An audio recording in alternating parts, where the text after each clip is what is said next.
acceptance, in other words, whether there's a contract or not, based on the facts. Usury. What is usury? Usury is a type of illegal or excessive interest. It may not be criminally illegal, but it is some kind of, there are usually statutes in every state about what considers an illegal rate of interest. We talked about capacity of people such as minors, and we learned that certain minors, most of the examples we used were buying a car. Well, we'll assume for the sake of the exam that this is an example of where a minor can disaffirm their contract. Remember, a minor has the right to do so within a reasonable time after they become an adult. Fact scenario, you decide. The equitable remedy for misrepresentation or fraud is restitution and rescission.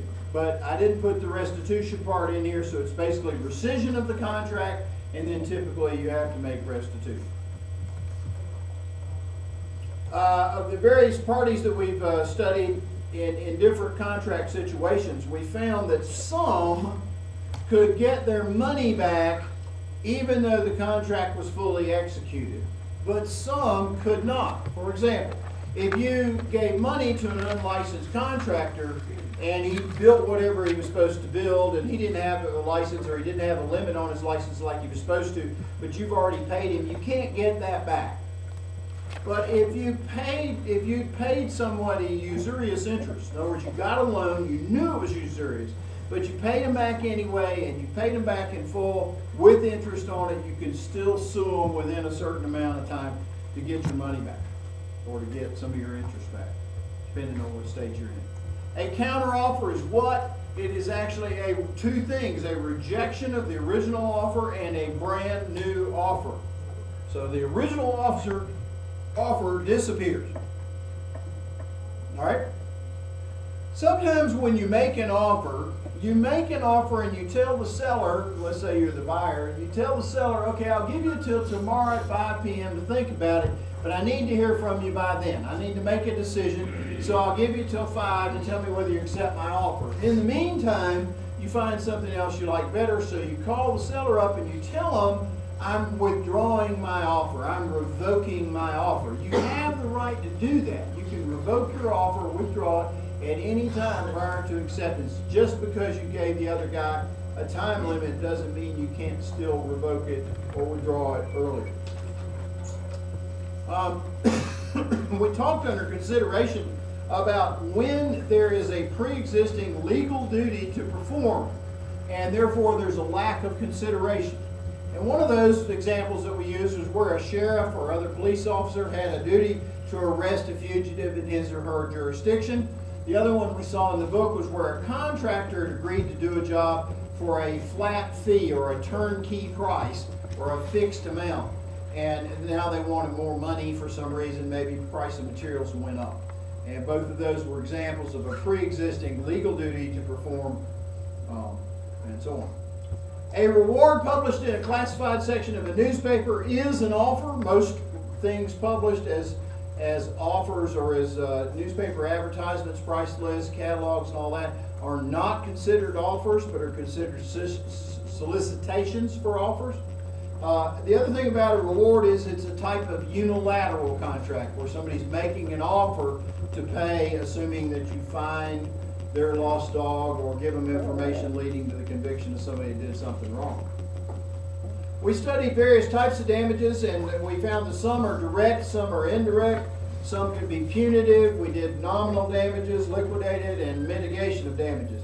The types of damages that are direct are considered compensatory, and indirect are considered consequential.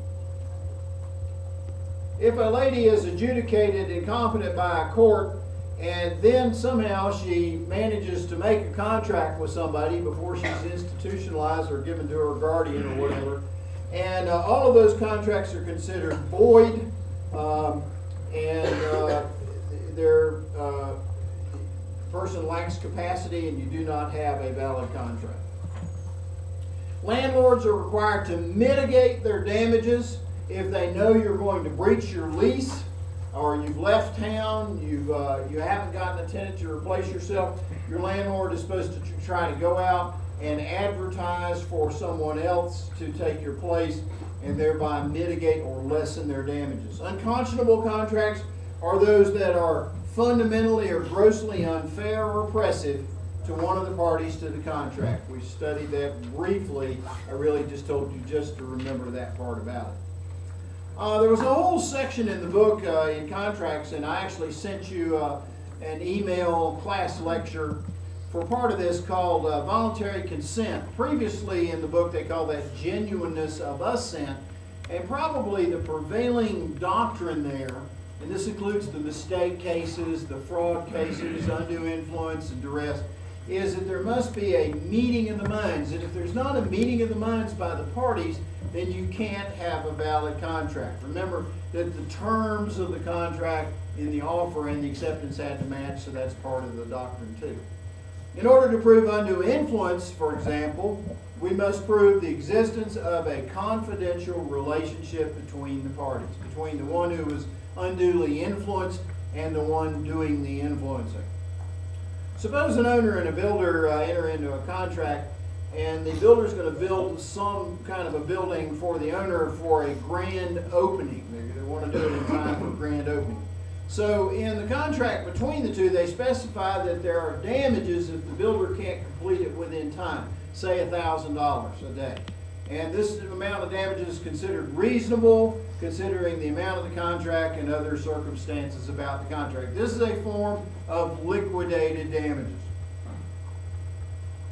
Suppose that I announced to my neighbor that I was going to paint my house some gosh awful color. We'll just say chartreuse, okay? So I'm going to build my house a chartreuse color, and my neighbor comes over and says, hey man, I wish you wouldn't paint it that color, it's just going to make me sick. Would you just consider letting me buy your paint for you, and then you paint it a color that we can agree on, that we both like? So we do that. Now I get free paint for this, and what does he get? You know, the satisfaction of the color. But what have I given up in return? What is my consideration? I'm receiving free paint. I am refraining from doing something I have a legal right to do. Assuming the town of Boone or town of Blowing Rock would let me paint it that color, then that's all I'm doing is refraining. It's a forbearance. I'm refraining from doing something which I have a legal right to do. Foreseeability, the word that sounds somewhat like forbearance, is important in a couple of places that we've seen in the book. One of those places was, we learned in negligence law, it was a issue that comes up when we're talking about proximate causation. In other words, was it foreseeable that when the guy dropped his fireworks and they exploded in that Long Island Railroad station, that Helen Falsgraf would have a scale fall on her head? And the court, of course, ruled that it was not. But the point was that was foreseeability in a negligence case dealing with proximate causation. We also learned in contracts in Hadley versus Baxendale, the issue was it foreseeable to Baxendale that Hadley would be somehow losing profit if they didn't get the crankshaft back in time? Sometimes courts look at covenants not to compete, and this was studied under the section dealing with legality. And we said that some contracts are against public purpose, and the idea here is that there's a public purpose doctrine that says that there should be free competition and free transfer, and there's something that basically happens when there's a covenant.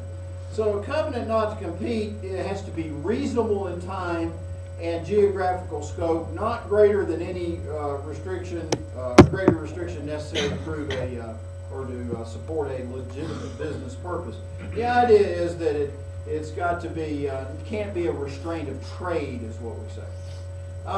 We talked about different ways that we can have impossibility of performance, including your house burned down or your car got wrecked. If one of the parties to a personal service contract dies or become incompetent prior to performance of the contract, they are discharged from that contract under the doctrine of disability of performance. No contract exists under mutual mistake of material fact. Remember that. It has to be mutual. It has to be a material mistake of fact. There are various torts that we've studied, and there was actually a tort that was involved contract law, and it could be a crime too. And that was a tort, crime, and contract of fraud. When we've got fraud, it will basically bring about rescission of the contract. It's a tort, and it can be sued upon as a crime as well. Contract